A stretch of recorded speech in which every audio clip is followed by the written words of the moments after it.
आपको सुनाएंगे जैसा कल प्रसंग था।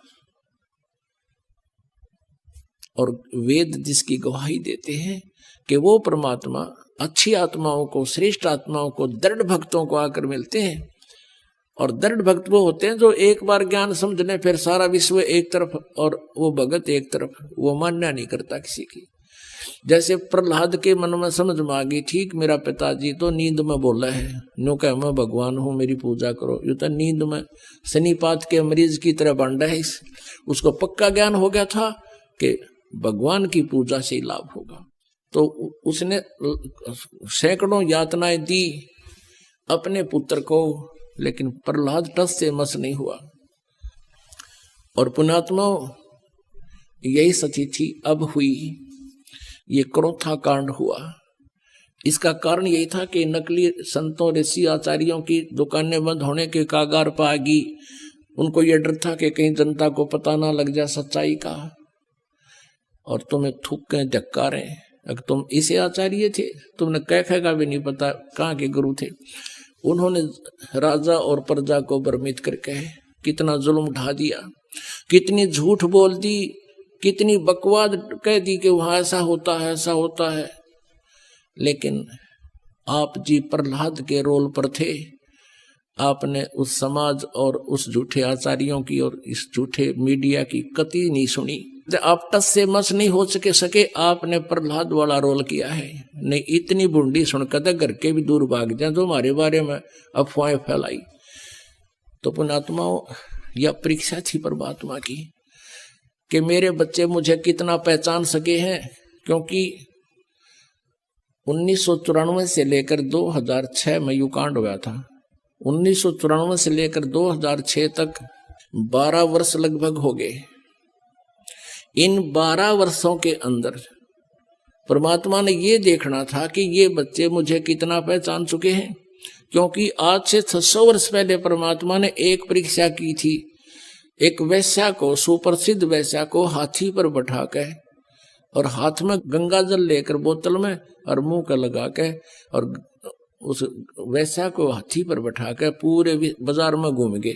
जब 64 लाख शेष हो गए थे परमात्मा के, तो परमेश्वर कबीर जी ने देखना चाहा था कि ये मुझसे कुछ परिचित भी हैं या सुख इन्हें मिल रहे हैं इसलिए मुझे भगवान मान रहे।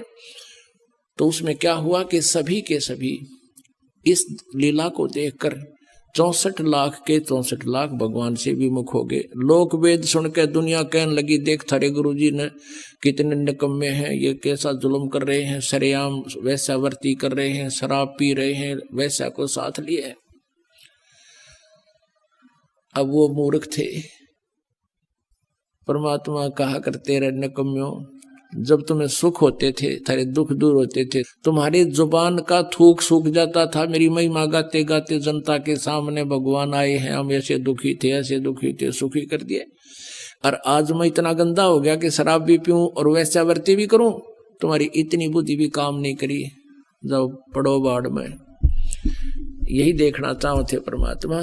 तो पुण्यात्मा, आज उससे भी बुरे आरोप हम पर लगाए, लेकिन मेरे बच्चा एक भी टस से मस नहीं हुआ, क्योंकि ये परिचित हो चुके थे भगवान से। तो इस शिक्षा का हमें ये लाभ हुआ है कि हम भगवान को पहचान रहे हैं। यह परीक्षा थी। और अब देखना ये विस्तार कितनी स्पीड से विश्व में जाएगा। हमारा उद्देश्य है कि सब मानव समाज इस तत्व ज्ञान से परिचित हो, और जिससे ये माया की दौड़, माया की हाहाकार मच रही है, इसके पाने के लिए ना भाई देखता, ना बेटा देखता, ना माँ, ना कुछ।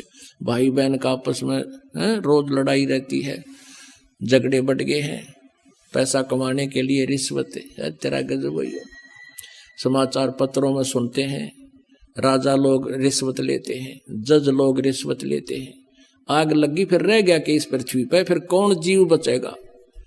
पुण्यात्माओं, कितने तक कानून बना लियो ये सरकारें, कति कोई लाभ नहीं होगा। इस अध्यात्म ज्ञान से जीव को हेट हो जाएगी इन गंदे कर्मों से।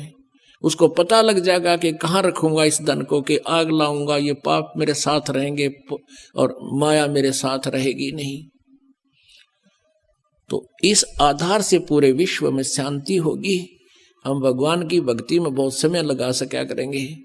अब तो दिन रात माया जोड़न की तगड़मबाजी फार्मूले याद रखें हम कैसे धन जुड़े, और धन वही मिलना जितना भाग्य में, उससे अधिक मिल नहीं सकता। और परमात्मा कबीर जी की शरण में आने के बाद आपके भाग्य में ना होगा तो भी देगा। अब परमात्मा कबीर जी कहते हैं जय तन राजपाट भी चाहिए, हमरा दर ले ध्यान।